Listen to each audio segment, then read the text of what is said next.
हमारे नेता चिराग पासवान जी यहाँ से 2 टर्म 10 साल सांसद रहे हैं। उनके बाद मैं सांसद हूँ, लेकिन हम लोग अपना आंख नहीं मूंद सकते ना। इसलिए हम लोगों ने अपने नेता के कहने पर अपनी पार्टी की तरफ से चिराग का भरोसा के कार्यक्रम के माध्यम से सूखा राशन, दवाइयाँ, मेडिकल कैंप, जो भी संभव हो सकता है लोगों को राहत पहुंचाने के लिए, उसके लिए हम लोग जहां जहां भी बाढ़ का पानी है, हम लोग जाकर के अपनी तरफ से प्रयास कर रहे हैं उनको ये राहत पहुंचाने का। आरोप नहीं है, मुझे नहीं लगता कि, मुझे समझ में नहीं आता कि इस तरह के प्रशासनिक वर्गीकरण जो किए गए हैं, इसका कोई ना कोई समाधान होना चाहिए। 2 बार मैं लिख चुका हूँ, प्रशासन को लिख चुका हूँ। आपने क्या लिखा है? आपने जो मैंने लिखा है कि हमारे क्षेत्र को भी बाढ़ प्रभावित क्षेत्र ही घोषित किया जाए। आप दिखाइए, देखिए पूरा का पूरा बाढ़ के पानी से भरा हुआ है। मेरा इस क्षेत्र को लेकर के यहाँ के जनता की भी मांग है, मेरी भी, मैं लगातार बात करूंगा कि इस क्षेत्र को भी बाढ़ प्रभावित घोषित किया जाए। नमस्कार, मैं हूं देवांशु, आप देख रहे हैं न्यूज़ फॉर नेशन। इस वक्त हम जमुई लोकसभा क्षेत्र में मौजूद है, जहां पर देख सकते हैं हमारे चारों ओर सिर्फ और सिर्फ जो है वो पानी नजर आ रहा है, क्योंकि 1-2 नहीं कई गांव जो हैं वो जलमग्न हो गए। इस वक्त हमारे साथ बात करने के लिए जमुई के सांसद अरुण भारती हैं, जो कि आज सुबह से ही लगातार जो है वो जायजा ले रहे हैं स्थिति का, परिस्थिति का, और किस तरीके से ग्रामीण लोग जो हैं वो रहने को मजबूर हैं। क्या देख पाए हैं, क्या स्थिति है? क्योंकि मुझे तो दिख रहा है ऐसा कि ये पानी बाढ़ का ना नदी का पानी दिख रहा है मुझे। बिल्कुल नदी का पानी है, वही नदी है, वही पानी है, वही बाढ़ का उफान है, और वही 2 जिले हैं, लेकिन एक जिले में बाढ़ प्रभावित और जमुई लोकसभा के अंदर आने वाले क्षेत्र में जल जमाव के कारण यहाँ राहत कम दी जाती है। अब प्रशासन कहना है किस तरह का वर्गीकरण है, और इसमें उसके हाथ बंधे हुए हैं। ऐसे में हमारे नेता चिराग पासवान जी यहाँ से 2 टर्म 10 साल सांसद रहे हैं। उनके बाद मैं सांसद हूँ, लेकिन हम लोग अपना आंख नहीं मूंद सकते ना।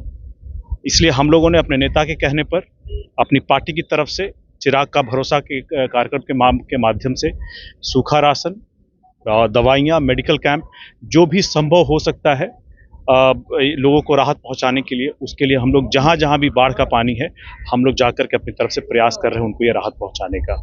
एक बड़ा आरोप लगा कि जिला एक है, लेकिन एक जगह जो है इस तरीके की बाढ़ की स्थिति है और दूसरी जगह नहीं है। क्या कारण है? क्या विस्तार से जो आरोप नहीं है, मुझे नहीं लगता कि, मुझे समझ में नहीं आता कि इस तरह के प्रशासनिक वर्गीकरण जो किए गए हैं, इसका कोई ना कोई समाधान होना चाहिए। 2 बार मैं लिख चुका हूँ, प्रशासन को लिख चुका हूँ। आपने क्या लिखा है? आपने जो मैंने लिखा है कि हमारे क्षेत्र को भी बाढ़ प्रभावित क्षेत्र ही घोषित किया जाए। आप दिखाइए, देखिए पूरा का पूरा बाढ़ के पानी से भरा हुआ है, तो जल जमाव तो कहीं से नहीं। अगर नदी का पानी आ रहा है, अगर गांव में फसलों को बर्बाद कर रहा है, बिचड़ा को बर्बाद कर रहा है, तो ये तो फिर बाढ़ का ही क्षेत्र हुआ ना, ये तो जल जमाव का क्षेत्र हुआ नहीं।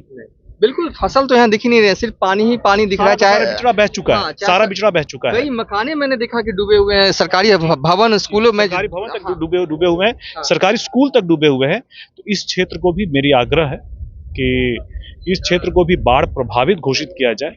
कई सालों से जल जमाव क्षेत्र घोषित रहा है, इसलिए हमेशा राहत यहाँ पे सीमित रहा है। अपनी तरफ से हम लोग जो हो सकता है, पार्टी की तरफ से और हमारे नेता की तरफ से हम लोग को जो हो सकता है हम लोग अवश्य कर रहे हैं। लेकिन प्रशासन अगर घोषित कर दे तो उनकी तरफ से बहुत बड़ा राहत, बहुत बड़ी सहायता की जा सकती है। प्रशासन की तरफ से क्या कुछ किया जा रहा है, पर ये बताइए, कुछ किया ही नहीं जा रहा है कि कुछ किया जा रहा है? आज के दिन में जल जमाव क्षेत्र घोषित होने के कारण यहाँ पर सीमित राहत मिल रहा है, सिर्फ पन्नी मिल रही है, जानवर का चारा मिल रहा है। बाढ़ प्रभावित क्षेत्र घोषित होने के कारण यहाँ पर सामुदायिक किचन चलता, यहाँ पर सरकार की तरफ से राशन दिए जाते, यहाँ पर दवाइयाँ दी जाती, यहाँ पर मेडिकल कैंप लगते, और वो सारी राहतें, वो सारी सुविधाएं मिलती जो बाढ़ प्रभावित क्षेत्र जो अगर घोषित हो जो होता है उसको मिलती है।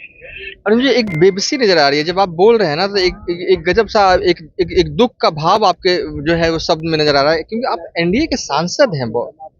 आप दिल्ली से पटना तक हिला सकते हैं।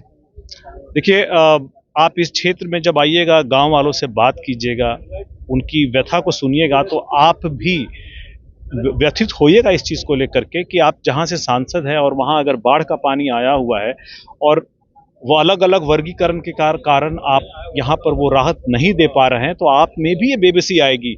हम लोगों ने अपनी तरफ से आवाज उठाई है, हम लोगों ने लिखा भी है, मगर जब तक ये हमारा ये लोकसभा क्षेत्र के अंदर आने वाला शेखपुरा विधानसभा का गाह घाट कुसुम्भा प्रखंड, जब तक ये बाढ़ प्रभावित क्षेत्र घोषित नहीं हो जाता है, क्योंकि बहुत लोगों से मेरे पास आवेदन भी आए हैं, मैंने बताया भी कि मैंने लिखा है, जब तक घोषित नहीं हो जाता है तब तक ये बेबसी रहेगी। तो कई बार ऐसा भी हुआ होगा कि ग्रामीण लोग आपसे नाराज हुए होंगे कि देखिए सांसद हैं हमारे, कुछ मिल नहीं रहा है, फूड पैकेट्स नहीं बट रहे हैं, दवाइयाँ नहीं मिल रही। हालांकि पार्टी की तरफ से लगातार, चाहे आपके जिला अध्यक्ष हों वो भी लगे हुए हैं बांट रहे हैं लगातार, इनके सोशल मीडिया अकाउंट पर मैं देख रहा हूँ कि बांट रहे हैं। लेकर के जा रहे हैं, हाँ, अपनी तरफ से हम लोगों ने हाँ, राहत प्रदान करने का प्रयास किया है।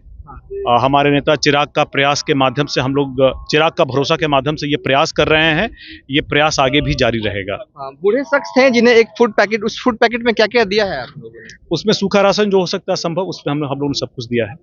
आगे क्या करना है? देखिए आप क्षेत्र में हैं, पटना जाइएगा, फिर दिल्ली भी रवाना हो, क्या करना है अब? क्योंकि इस वही मेरा इस क्षेत्र को लेकर के यहाँ के जनता की भी मांग है, मेरी भी, मैं लगातार बात करूंगा कि इस क्षेत्र को भी बाढ़ प्रभावित घोषित किया जाए, क्योंकि यहाँ पर भी वही राहत मिलना चाहिए जो बाढ़ प्रभावित क्षेत्र को मिलता है। हाँ। क्या आप सीएम नीतीश कुमार से मिले? क्योंकि मिलना आपके लिए बड़ा सुलभ और सरल है, क्योंकि आप ही की सरकार है यार। आप बिल्कुल, हम लोग मिलते हैं, अपनी बात रखते हैं और उनसे फिर मिलेंगे, फिर से उनसे निवेदन करेंगे कि हमारे क्षेत्र पर विशेष ध्यान दिया जाए, संज्ञान में लेकर के। देखिए ये गांव है, गांव के बस किनारे हैं और किनारे देखिए कितना पानी है, भैंसें जो है चर रही हैं और पूरे भैंसें जो है वो डूबी हुई हैं पानी में। इतना पानी जो है वो बस गांव के किनारे ही है। तो अंदाजा लगाइए कि गांव के उस खेत में कितना पानी है। और इस बस हम एक खेत की बात कर रहे हैं, एक गाँव की बात कर रहे हैं। अरुण भारती जी, आप राहत सामग्री जो है वो बांटिए, हम और भी तस्वीरें और भी वीडियोज जो हैं वो दिखा देंगे दर्शकों को। तो चलिए हम इस वक्त जैसा कि हमने बताया कि जमुई लोकसभा क्षेत्र में मौजूद है, जहां पर अरुण भारती जो हैं वो राहत सामग्री लेकर जो है वो पहुंचे हैं ग्रामीणों के बीच में बांटने के लिए। और ये कह रहे हैं कि बाढ़ जो है यहाँ पर से लोग बेहाल हैं, लेकिन प्रशासन का इंतजाम जो है वो बिल्कुल जो है वो माकूल नहीं है। फिलहाल अभी तक के लिए इतना ही। आप देखते रहिए न्यूज़ फॉर नेशन।